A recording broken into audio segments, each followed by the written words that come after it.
Welcome to Van Man Carl. Good to see you again. Off on a little adventure, going over to Blackpool yet again. I am making plans to go further up the coastline, which is going to like over towards Morecambe.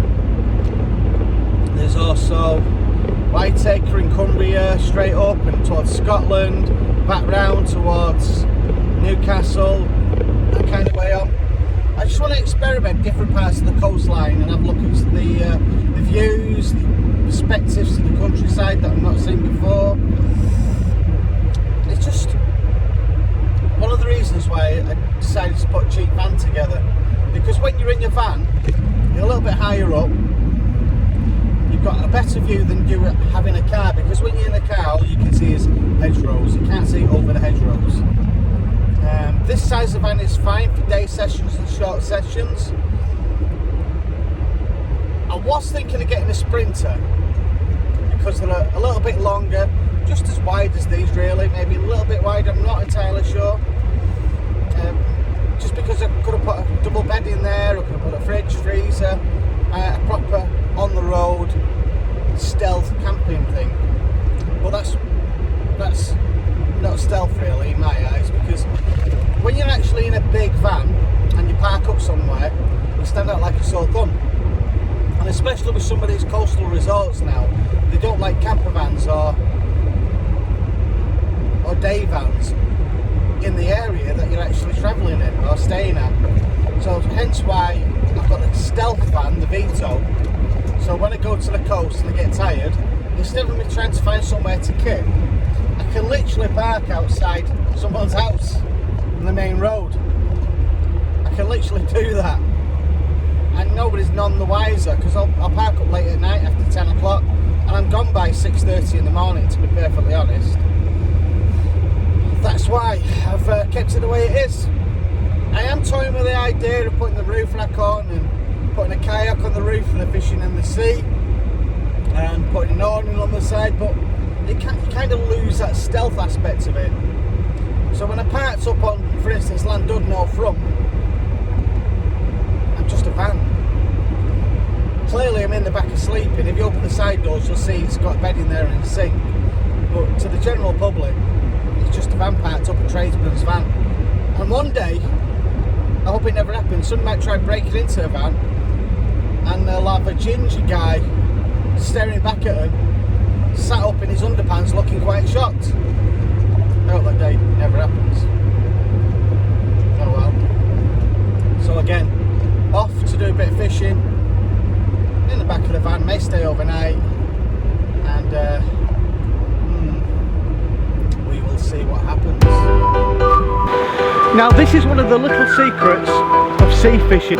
Richard's joining me now, I'm going to set up. The sea's coming in. That's the rods out, ready to rock and roll.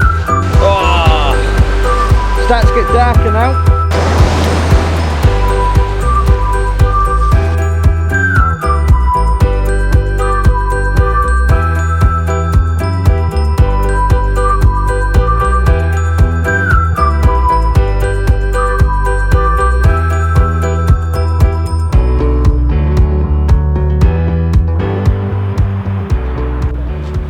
Right, I'm here now. Zoom out a little bit.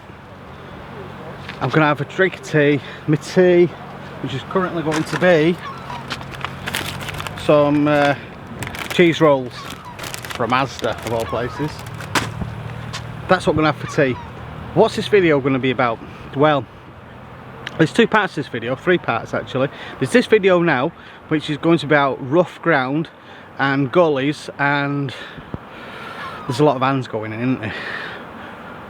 But where to find the fish on an open beach where you've got sandbanks and that kind of thing. So now I'm down by the beach. How I'm going to crack on with this? I'm very early for the tide. It gives me a chance to look at the gullies that I want to fish on. Now I'm going to be going for rays, and on the second rod it's going to be a 2-hook flapper loop rig, cast into this point here, this gully here in the rough ground. Why am I fishing the rough ground? Well, that's where all the small crabs, the shrimp, everything that gets pushed in from the sea finishes up at this bank behind me and sits in here. But over on this point over here, about 120 yards out, is a sandbank there, so that's water's gonna push over the sandbank, bring any worm or anything with debris with it, and the rays are gonna sit on the top of there. So hopefully, if I'm lucky, fingers crossed, I'm gonna pick a ray up. That's what I'm gonna be doing. Now this is one of the little secrets of sea fishing, especially surf fishing. It's to find areas of the beach where the water is flooding in. As you can see here, this is actually a flooding channel now, a gully that's coming in and pushing all the debris, the fish, the bass, the plaice, everything into where it needs to be fishing. If we look down this part of the beach now, you can see little gullies starting to form, but then we've got this massive sandbank over there. So that's where the rays and everything comes over into the gully that I'm going to be fishing. It's just over there. So from here, this gully here to that gully there is nearly 300 yards. So I'm not going to be able to hit that area, but I can get into the gully past that point over there, which is going to be about 150 yards.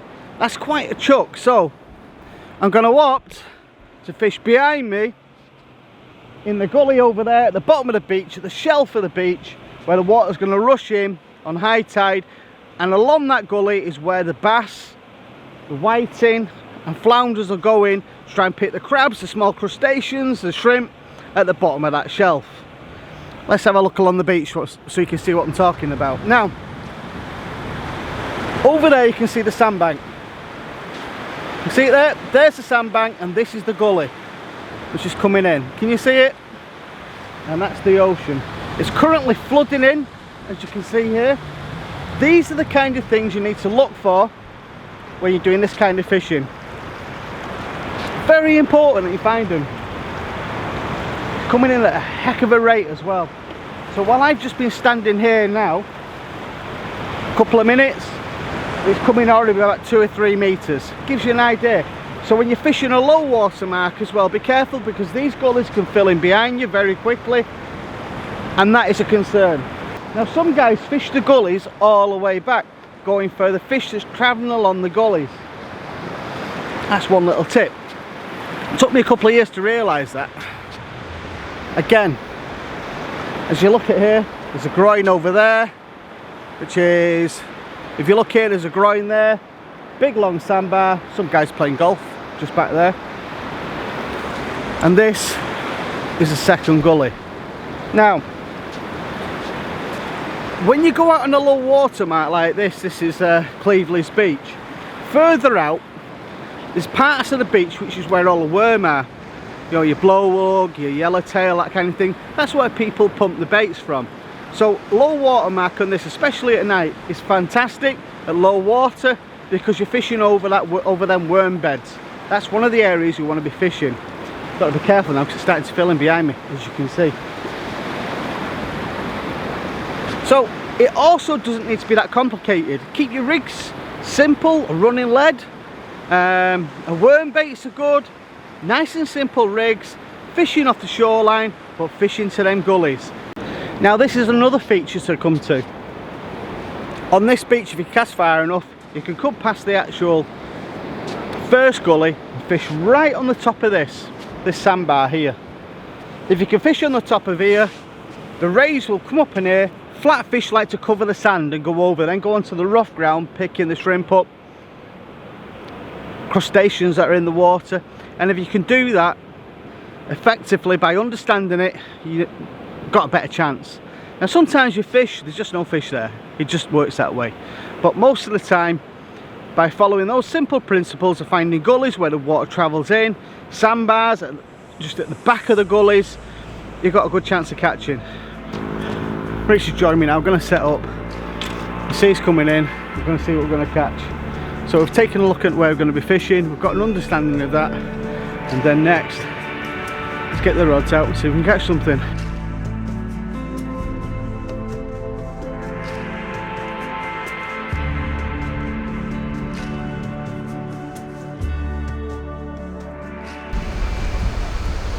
Stick your multipliers up your arse, he says. Yeah, well. Stick your flatfish up your arse, he says. And here we are doing both. No, I'm really enjoying it. I mean, obviously, I've only got one at the moment, and I'm gonna fish with one rod. Yeah. And get used to it, but yeah, enjoying the casting bit. Now put it into fishing. It's just good fun. My first bait out on a multiplier. The porpoises are showing. Yeah, we've got some. We've got porpoise out there, but the camera in that area there is a porpoise. 2 or 3 actually now, and that's a really good. Did you see how far I put mine out? Yeah. It's over 100 yards, wasn't it? Well, look at that, mate. That's 300. He's not gone 300. He's not got a badge yet. But yeah, he looks like. Yeah, I'm loving it, Rich. Loving it. I just, like you say, it's about the feel of them. And although I fished with fixed spools for 30 years, the thing is, with a multiplier, only you can get it wrong. Yeah. With a fixed spool, you can hit the best cast and still get a massive crack off and all sorts of things, because the reel's on this big spool. 100%. The line's coming off. You've no control of it in wind. Especially in the wind or anything really. If you've not stretched the leader out, whatever. But these, as long as you control them, they won't let you down. No, I love them. Probably birdie it next cast. Yeah. They'll cast to the moon, and the moon will catch it for you and just whack it everywhere. But no, I love it. They're lovely. They're lovely. They're light as well. Yep. Simple. And they feel more comfortable with the beach casters, don't they? Yeah, I'm not getting used to, winding in and things like that. But you just get a little bit tedious, that winding in, but it's all the other bits that just outweighs that little thing, And you get a nice fish on, you can feel it. So more. Rich is using a tip Tornado from Century. Got Century. No, he's usually got Century cap and stuff on. Have you got that? Century. A little Century boy. Look. It's a Century tip Tornado match, and it's a Mark 1 old school, probably about 25 years old. Yeah, but it's still good reels and rods and stuff. And you've got the Billy who I like to watch. You've got All Hail the 525. All Hail the 525. The red 525. It's got red 525 to match the rod as well, which I do like. I've got to be honest, I do like. And it's nice. It looks cool, mate. It looks professional. Yeah, it doesn't have the mag knob on it. But for me, it's fine. It's on three clicks off at the moment. Yeah. So that's fine for me. I'm starting to take my mags off now, slowly but surely. I was on the field the other night and I can't. Literally, I ran out of field. I did run out of field, which is a good thing. But I didn't want my legs in somebody's back garden. The Wendy house and the greenhouse were up for destruction. Oh, yeah, It would have been like came in like a wrecking ball. Yes. You wouldn't have been the. No, they wouldn't have liked me. But it's filling up nicely now. It's beautiful. It's a beautiful evening. It's overcast. It looks very ray and flatfish. Yeah, I was talking about that before. Hopefully we can pick something up. Yeah. So I'm old school. You're old school. Yeah. Ish. Oldish school, middle school. Yeah, that's the one. That's the one. One more half a crab out for a bit, and then I think we switch over and look for the rays. I think so. Well, I'm on worm and fish bait. The worm will pick up rays, yeah. Black worm, they love it. You never know, do you? You never know. So, right, gonna carry on fishing, and it's good to see Rich here again. Outfished me massively last week, didn't you? Eh? Last week you outfished me massively. I got a tiny little fish, and well, it's still a nice place. Yeah, place is a place, and this happens to be Cleveland's. Well, no, we are still the back end of Cleveland, what they call the south end of 5 Bar. Yeah. Oh well, I've got the camera on the go, and let's see if we can catch a fish now. Happy days. Rods are set up.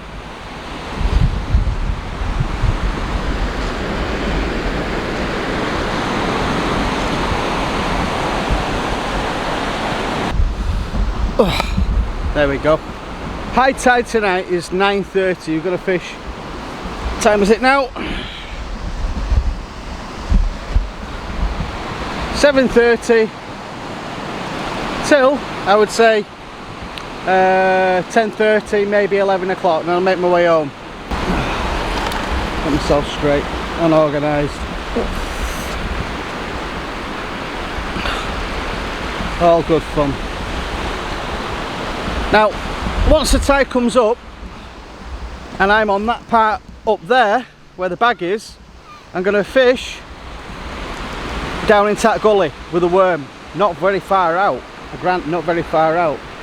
And the other rod is going to fish at range, about 100-150 yards, thereabouts, onto the actual sandbar, and that's what we're going to do with that. And hopefully we can snag a fish. Hopefully. Only time will tell. The first bait I'm putting out is some stinky black that I've had out the freezer. But I've got some fresh lug that I'm going to use a little bit later on. When it's a little bit higher. Give it another hour before I use that. I don't want to burn all my good bait first. I always bring far too much bait, if I'm honest. Anyway, comment below, how much bait do you take for a session? What do you like to fish? Where do you like to fish? Do you fish in the northwest? It'd be good to hear from you. Just comment below. Don't forget, listen, little reach out. On that side, down there, just there, look close, just look. Don't ignore me, look, just there. There's a subscribe button and a bell notification. It doesn't cost you anything, it's free. Every time I'm up, I've got a video up, I don't ask often, but every time it's up, just subscribe. Please, just, it helps. More reach you get, it's brilliant. I don't ask for much, I really don't, but just please. Oh, starts to get darker now. Oh, getting absolutely hammered by, I don't know what they are, rockling or whiting, small stuff, just tapping away at the rods. So I'm going to drop hook sizes in a minute or two. A little bit smaller diameter, a little bit of less of a gape in the hook. But there's not a lot happening with them regarding bending right over with a fisher yet. Rich is having the same issues, to be fair. And my little rig station on the go there still, you can see, just there.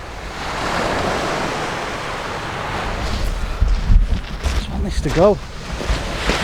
That looks like it's tapping on my left hand rod. Nothing definitive yet.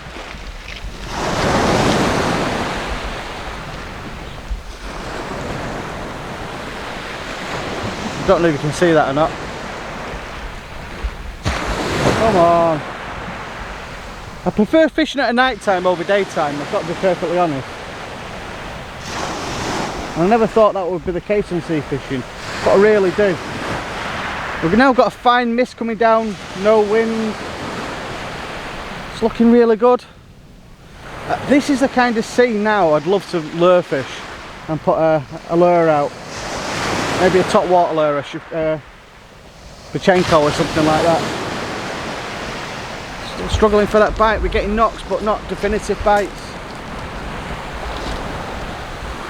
Do you know what? I love this sea fishing, I do. The new head torch as well is still doing the business. I'm happy with it. Let's just change the light on that. There we go. Seems a bit better. Oh, actually it's quite nice. The red on the white actually looks really nice. It looks red. Well, it will do. It's a red torch, isn't it? Stupid comment, but if I can just show you. Oh. There. That's all quite nice, that. Who knew? Who knew? What a beautiful evening. Absolutely beautiful. I'm loving this.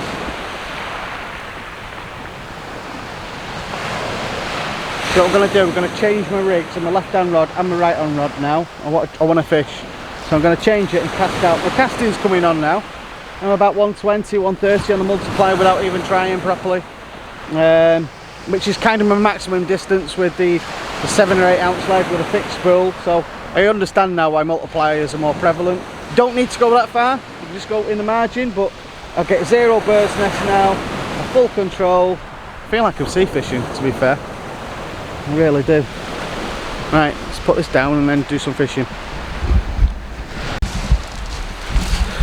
Oh, it's quite tough going. I've had a few knocks. Rich has had a small doggy. His first doggy, he's put it back now. His first doggy. And his multiplier. Go on there.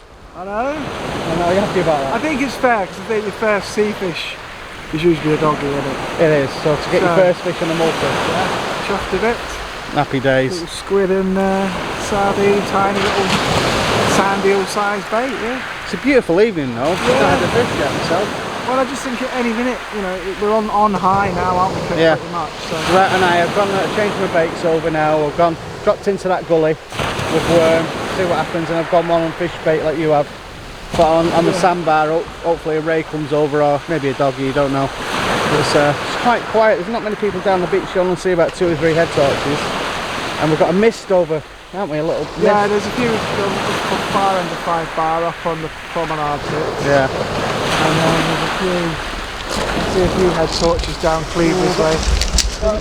Not that many people out, to be fair. No, not the best. Yeah, the tides are building now, so every day is getting better. Yeah. But yeah, we shall see. Yeah. Another hour and a half anyway. It's a big difference though, to be fair, when you started fishing again, to see like 2.5 years ago. So what you're fishing with now and how you're fishing, massive difference. Yeah, massive. I've changed all my kit. I've gone over from fixed spools to multis myself, and old-fashioned rods, abus that I picked up, because I realised that the new stuff I wasn't happy with, so I've got to be perfectly honest. And I say that with authority because I keep on banging on about this to people. I used to make rods, and the new rods I don't like. They're not actually fishing rods. I don't think anything made in the last 10 years is made like it should be, or you know, they cut corners, don't they? And that's why people are buying the Centuries, they're buying the Ziplex, they're buying well, the old Abus are still knocking it about. Zolkrons, they're the new ones, aren't they? They're new ones. They're newer, but yeah, it seems to be favourites among a lot of people that fish. I think when you fish 2-3 times a week, you need kit that doesn't let you down. You don't want whippings coming off, you don't want reel seats failing. No. It's nice to have new rods, but if I've switched over to older rods and multipliers, which are 30 years old now, aren't they? They're not new, are they? 20-30 year old. Yeah. And 525s aren't the latest ones? No, they're not the latest. They're the blue ones. Are the latest ones. They're the red ones. 5-10 years old. I don't know. But they do the job for me at the moment. You know, I'm not getting the distance I was with the fixed spools, but that's going to come. You know. Oh, there you go. It's in. Let's just have a slot liner. Woo! And remember to take the ratchet back off. Don't know what that was.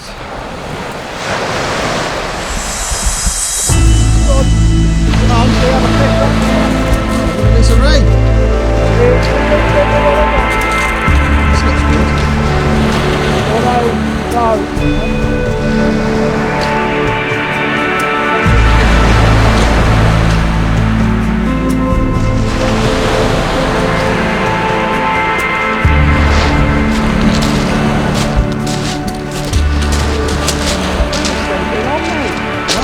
It was on, thumped over. I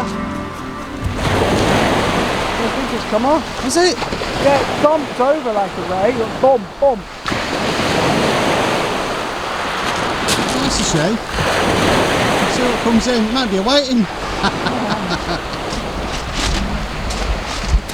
Oh, it's a really heavy fish. Yeah, I've seen it. I watched it. We all watched it. What's going on here now? Well, we'll tell. Been had? It's been had, but maybe it's just picked it up and dropped. I don't know. It could have been anything. That Get it back out there. Fish on. Carry on. Yeah, that wasn't a doggy. That was something bigger. That you can just the rod doubled over. I'm going to look at mine now. See if I've got anything knocking on mine.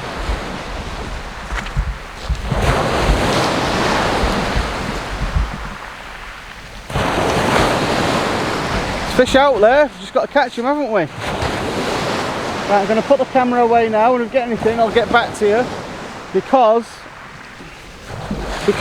turn that off, it's raining a little bit. Don't get the camera get wrecked, to be honest, so hey ho.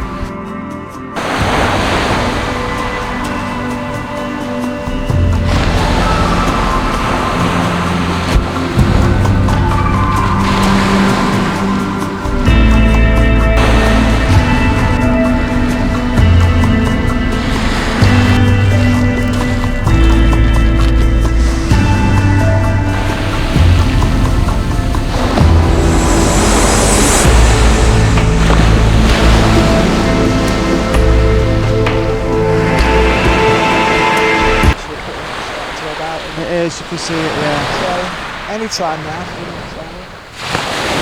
On the left hand rod a little bit. Yeah, See it? Oh, come on! I don't want to see rubber sausage either. The thing is, when you don't have a lot of movement, when you see the bikes can be very fine. Yeah. We've got this flat, which is blessed. So if there was anything on that right hand rod, it would still be feeding on that, wouldn't it? Well, sometimes they can just lay on, they can be up to the signal. Yeah, I've had that. I've reeled in sometimes, it's beneficial. Always a bonus. You get that with whiting, don't you? Yeah, a couple of nights and dabs, yeah. A place have had that with real placing. Right, I'm going to put the camera down and I'm going to try and I'm going to reel in that right rod and see what it's like. That's what I'm going to do. Oh, wow. Well, that wasn't... I enjoyed that. Don't get me wrong, I enjoyed it. I learnt a lot.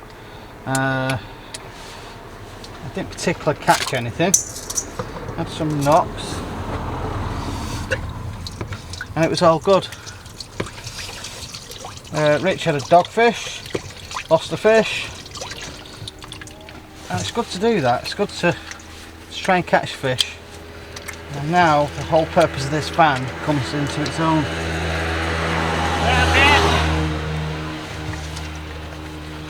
It all comes into its own, so I can clean myself up. I don't fancy driving home tonight, so I'm going to set off about 6 in the morning. Jump in from the back of the van, get out of bed, set my alarm, drive home, go to work. And that's what I used to do when I was carp fishing. So what's the difference now from sea fishing? Take the torch off. Car keys up there. Make myself a drink of tea, maybe some supper. Oh, get rid of that.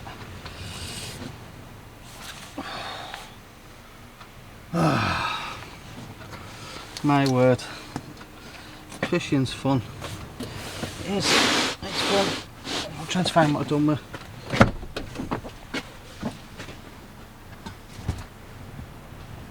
Got my trainers to put on now. Oh. I wish I could stay here all week.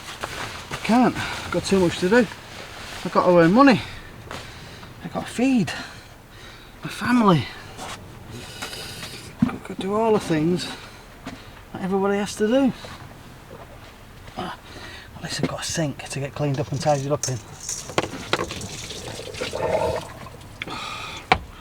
I'm going to park up. Not on the front here. You're not allowed to stay here overnight.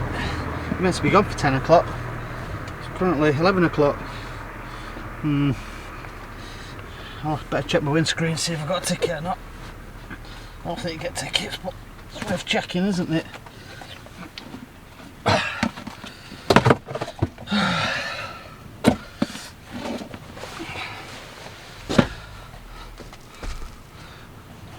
love it. Let's go get settled down. Right, cleaned up, tidied up, time for bed. So I'm gonna get my head down, get up in the morning and see what happens with that day. It might be another vlog, it might be an extended of this vlog, so either way, see you soon.